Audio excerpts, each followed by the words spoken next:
Hi అండి, ఎలా ఉన్నారు? అందరూ బాగున్నారా? మీరందరూ బాగుండాలని మనస్ఫూర్తిగా కోరుకుంటూ welcome back to our channel Lakshmi Patas vlogs.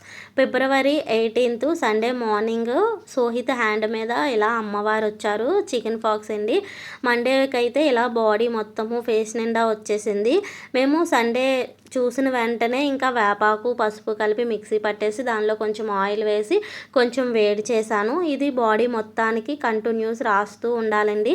Chicken ఫాక్స్కి present medicine అయితే ఉంది, కానీ నేను ఆ మెడిసిన్ అయితే ఏమి యూస్ చేయకుండా మన పెద్దవాళ్ళు ఎలా ఫాలో అవుతారో ఏం చేస్తారో అవన్నీ చేసి నేను సోహిత్కి అయితే చికెన్ ఫాక్స్ తగ్గించానండి. సో ఎవరికైనా ఈ వీడియో యూజ్ అవుతుంది అని చెప్పి షేర్ చేస్తున్నాను.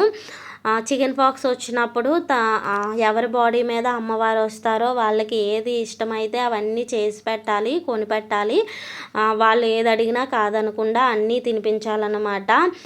సో నేను కూడా అదే ఫాలో అయ్యాను. మండేకి అయితే చాలా ఎక్కువగా వచ్చిందండి.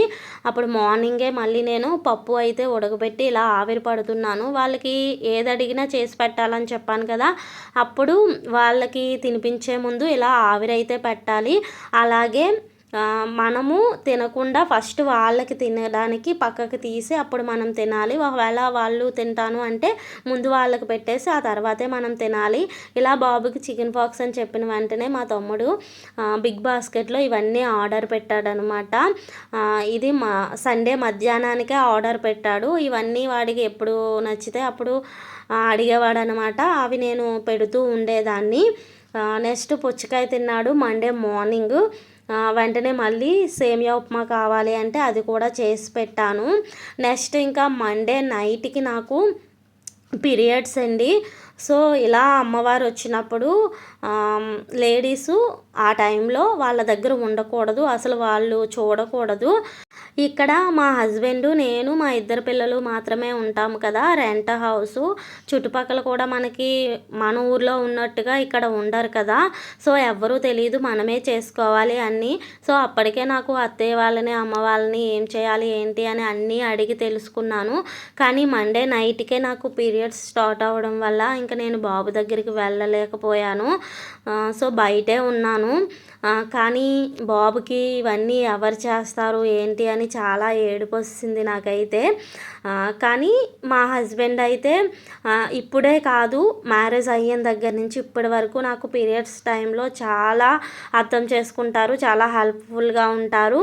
ఈ వీడియోలో నేను పీరియడ్స్ గురించి ఎందుకు చెప్తున్నాను అంటే ప్రతి హస్బెండ్ వైఫ్ని ఈ టైంలో మాత్రము చాలా అర్థం చేసుకొని చాలా హెల్ప్ఫుల్గా ఉండాలండి. మగవాళ్ళకు కూడా పీరియడ్స్ గురించి తెలియాలి అనే ఉద్దేశంతోనే ఈ వీడియో షేర్ చేస్తున్నాను. ప్రతి మగవాడి జీవితంలోని ప్రతి స్టేజ్లోని ఆడవాళ్ళు అయితే ఉంటారు కదా, అమ్మగా, చెల్లిగా, అక్కగా, భార్యగా, అలాగే కూతురుగా ప్రతి స్టేజ్లోని ఆడవాళ్ళు ఉంటారు కదా.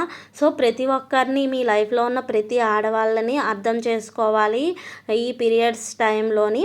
అందుకే దీని గురించి మీరు కూడా తెలుసుకోవాలి. ఇది పెద్ద తప్పేమీ కాదు, దీని గురించి మాట్లాడడం కానీ దీని గురించి తెలుసుకోవడం కానీ తప్పేమీ కాదు. ఎందుకంటే ఇది ఆడవాళ్ళు ప్రతి ఒక్కరూ అనుభవించాల్సిన, అంటే జీవితాంతము భరించాల్సిన బాధ ఇది. కానీ ఈ బాధ మగవాళ్ళకి తెలియదు. సో తెలియకపోయినా మన లైఫ్లో ఉన్న ఆడవాళ్ళని ఈ టైంలో మాత్రము అస్సలు బాధ పెట్టకూడదు, కష్టపెట్టకూడదు, చాలా అర్థం చేసుకోవాలి. నేనైతే ఈ విషయంలో చాలా లక్కీ అండి. మా హస్బెండ్ మ్యారేజ్ అయిన దగ్గర నుంచి చాలా అర్థం చేసుకుంటారు నన్ను. సో నేను చేయాల్సిన ఈ పనులన్నీ తను చేశారు ట్యూస్డే మొత్తము. So already Monday night periods start అవ్వడం వల్ల ఇంకా నైట్ నేను బాబు దగ్గరికి వెళ్ళలేదు. సో ఇంకా నైట్ మొత్తం అన్ని పనులు కంప్లీట్ చేసేసాను కాబట్టి ఇంకా తినేసి పడుకున్నారు.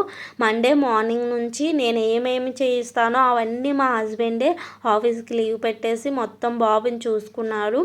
అలాగే సోహిత్తో పాటు దేవాంశను కూడా చూసుకున్నారనమాట. ఇంకొక విషయం ఏంటి అంటే ఇలా అమ్మవారు వచ్చినప్పుడు ఇంట్లో వంట చేయకూడదని అంటారు. అంటే తాలింపులు అది ఏమీ పెట్టకూడదనమాట. వంట అయితే చేయొచ్చు, కానీ కర్రీస్ అది తాలింపు పెడతాము, చారు సాంబారు ఇవన్నీ తాలింపు పెడతాం కదా, తాలింపు అయితే పెట్టకూడదని అంటారు.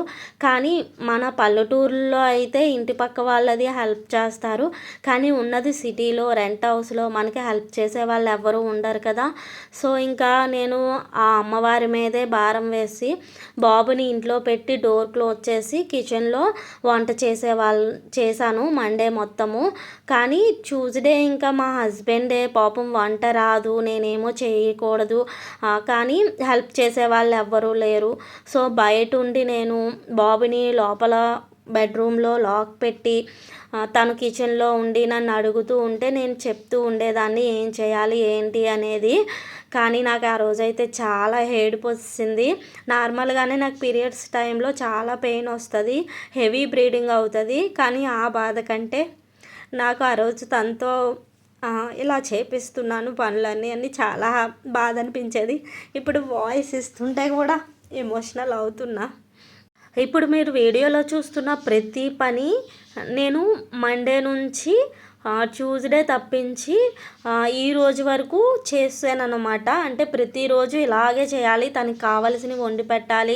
ఇలా ఆకులో రైసు పప్పు ఉడకపెట్టి బాబుకి ఆవిరి పట్టి తన తల దగ్గర పెట్టి మార్నింగే లేచిన తర్వాత అది తీసుకెళ్ళి గంగలో కలపాలన్నమాట. సాంబ్రాణి ధూపం వేయాలి, తనకి ఏది అడిగితే అది వండి పెట్టాలి, ఇలా అన్నమాట. సో ప్రతిదీ ఆ ఒక్కరోజు మా హస్బెండ్ కూడా చేశారు.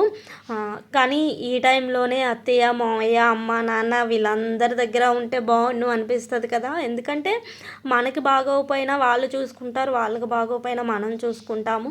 కానీ ఈ సిటీలో అయితే మాత్రము ఎవరితో ఎంత మంచిగా ఉన్నా మనకి కష్టం అనేసరికి ఎవ్వరూ తోడుగా ఉండరు. నాకైతే అదే అనిపించింది. ఇక్కడ మా చెల్లి వాళ్ళు ఉన్నారు, కానీ వాళ్ళ అంటే జాబ్స్ పరంగా వాళ్ళని ఇబ్బంది పెట్టడం ఎందుకు వన్ డేకి అని చెప్పి నేను వాళ్ళకి చెప్పలేదు.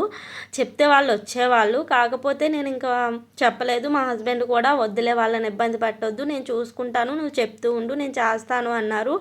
అందుకోసమనే ప్రతి మగాడు నిజంగా అర్థం చేసుకోవాలి భార్యని. అక్క చెల్లి అమ్మ అంటే వాళ్ళకి ఇంకా సపోర్ట్గా ఉంటారు, కానీ భార్యకి భర్త మాత్రమే సపోర్ట్గా ఉంటాడు. సో భార్యను మాత్రం కంపల్సరీ అర్థం చేసుకోవాలి. ఈ పీరియడ్స్ టైంలో అయితే అస్సలు వాళ్ళని కష్టపెట్టొద్దు. ఈ టైంలో మాకు వచ్చే పెయిన్ ఒకటైతే ఈ టైంలో మాకు మూడ్ ఎప్పుడు ఎలా మారుతుందో మాకే తెలియదు. సో ఆ మూడుని బట్టి మీరు మలుచుకుంటారు అని, వాళ్ళని హ్యాపీగా ఉంచుతారని కోరుకుంటున్నాను. మా హస్బెండ్ అయితే నన్ను చాలా బాగా అర్థం చేసుకొని చాలా బాగా చూసుకుంటారు. ఈ వీడియోలోనే తనకు కూడా థ్యాంక్స్ చెప్పుకుంటున్నాను. Thank you so much Shiva.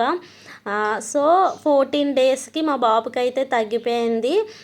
ఈరోజు నేను వాడికి స్నానం చేపించి ఇక్కడ కట్టమైసమ్మ అని చిన్న టెంపుల్ ఉంటే అక్కడికి తీసుకువెళ్ళి ఇక్కడ ఉపారం అంటారు, అంటే రైసు పప్పు ఉడకపెట్టి ఆకులో పెడతారనమాట. సో పసుపు కుంకుమ పూలు పండ్లు అన్నీ తీసుకొని వెళ్ళి పూజ అయితే చేసుకున్నాము, ఉపారం తీసాము అంటాము. ఇలా రైసు పప్పు ఉడకపెట్టి పెడితే దాన్ని ఉపారం అంటారనమాట మా సైడు.